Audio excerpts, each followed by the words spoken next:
2018 সালের নির্বাচনের বদনাম ঘোচাতে চায় পুলিশ, বলছেন ডিএমপি কমিশনার। সুদের টাকা না দেওয়ায় ঘরে তালা, 8 দিন ধরে বাইরে রিকশা চালকের পরিবার। নির্বাচন নিয়ে কি অশুভ চিন্তা করা হচ্ছে, প্রশ্ন রিজভির।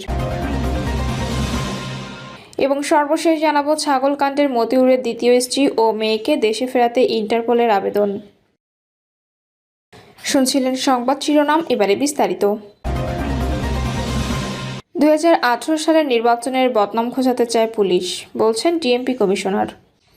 ঢাকা মহানগর পুলিশ কমিশনার শেখ মোহাম্মদ সাজ্জাদ আলী বলেছেন, 2018 সালের কলঙ্কজনক নির্বাচনের পর পুলিশের যে বদনাম হয়েছিল, আসন্ন নির্বাচনকে সামনে রেখে সেই বদনাম ঘোচানোর একটি সুযোগ তৈরি হয়েছে। ডিএমপি কমিশনার বলেন, ক্রাইম রিপোর্টার ও পুলিশ একই ধরনের কাজ করে, পারস্পরিক সহযোগিতার ভিত্তিতে কাজ করতে হয়। ডিএমপি সবসময় ক্রাবের পাশে রয়েছে। আমার অবস্থান থেকে যতদূর সম্ভব আমি আপনাদের পাশে থাকব। তিনি বলেন, জুলাই আন্দোলনে পুলিশের অনেক সদস্য মারা গেছেন, পুলিশের বিভিন্ন স্থাপনারও ক্ষতি হয়েছে, বড় ক্ষতি হয়েছে পুলিশের মনোবলের। আমরা সম্মিলিত প্রচেষ্টায় পুলিশের মনোবল পুনরুদ্ধার করতে পেরেছি।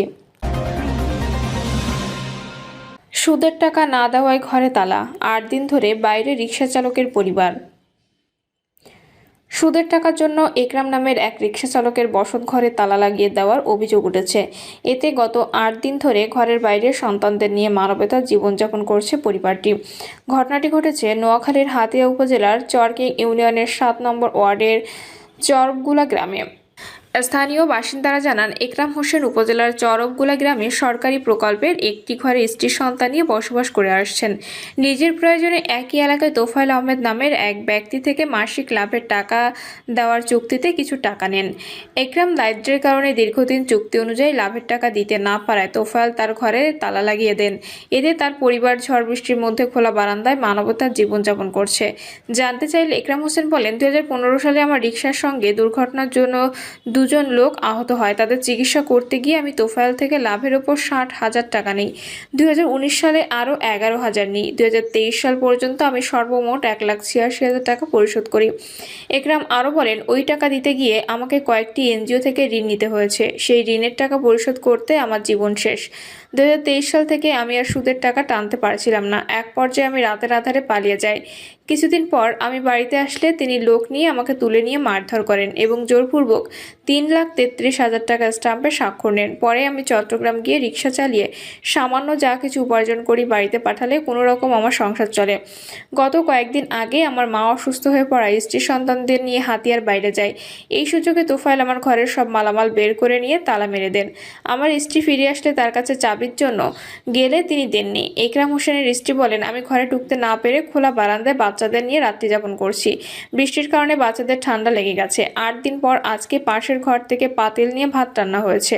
এলাকার অনেকের কাছে গিয়েছি, কেউ আমাদের সহযোগিতায় এগিয়ে আসেনি। স্থানীয় বাসিন্দা আব্দুল হালিম বলেন, গত কয়েকদিনের বৃষ্টিতে ঘরের বাইরে অবস্থান করে একরামের বাচ্চাদের ঠান্ডাজনিত সমস্যা দেখা দিয়েছে। টাকা পয়সা নেই যে ওষুধ কিনে খাওয়াবে, এমন হৃদয় বিতারক ঘটনা হওয়া কোনোভাবেই কাম্য নয়। টাকার জন্য ঘরে তালা মেরে লোকজনকে বাইর করে দেওয়া এক অমানবিক কাজ। অভিযোগের বিষয়ে তোফায়েল আহমেদ আজকের পত্রিকাকে বলেন, সে আমার কাছ থেকে লাভের উপরে টাকা নিয়েছে। টাকা না দিয়ে সে অনেকদিন থেকে পালিয়ে বেড়াচ্ছে। বাড়ি দিয়ে গিয়ে কাউকে না পেয়ে আমি ঘরে তালা দিয়েছি। আমার টাকা পরিশোধ করলে আমি তালা খুলে দেব। স্থানীয় চরকিং ইউনিয়ন পরিষদের চেয়ারম্যান নাইমুদ্দিন বলেন, সুদের পাওনা টাকার জন্য কারো বসত ঘরে তালা দেওয়া আইন অপরাধ। আমি চৌকিদার পাঠিয়ে এখনই তালা খুলে দেওয়ার ব্যবস্থা করছি। নির্বাচন নিয়ে কি অশুভ চিন্তা করা হচ্ছে, প্রশ্ন রিজভি।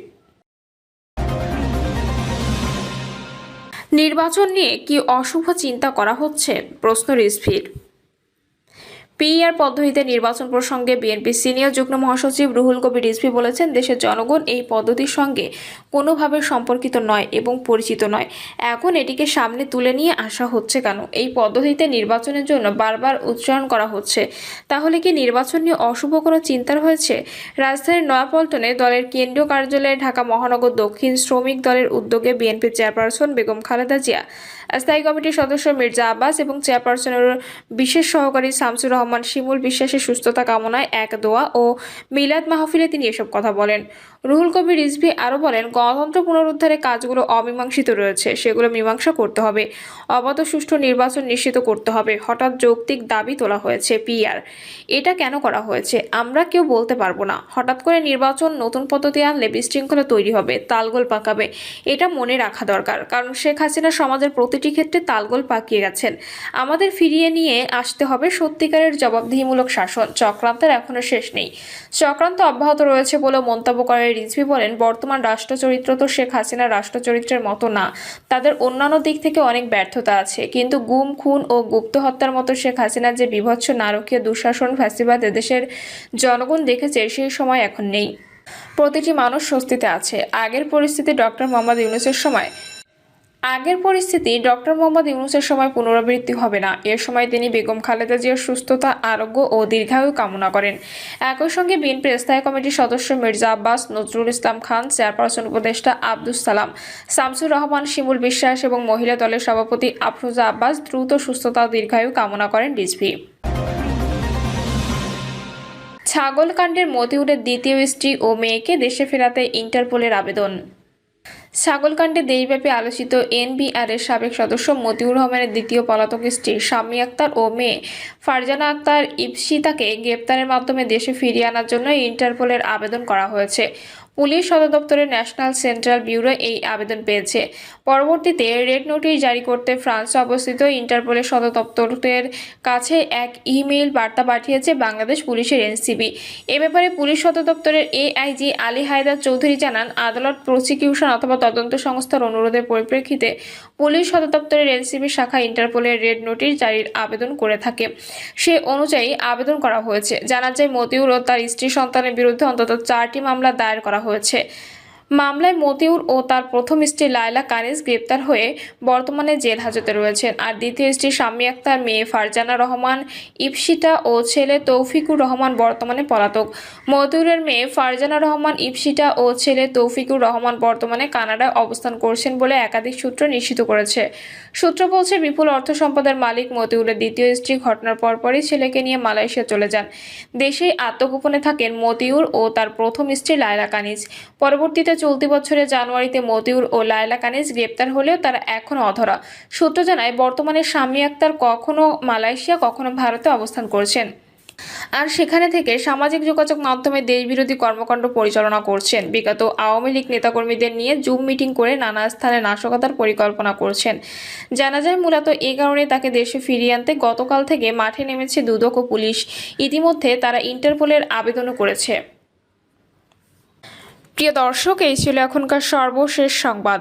আপডেট সব সংবাদ পেতে চ্যানেলটি সাবস্ক্রাইব করে বেল আইকনটি ক্লিক করে রাখুন।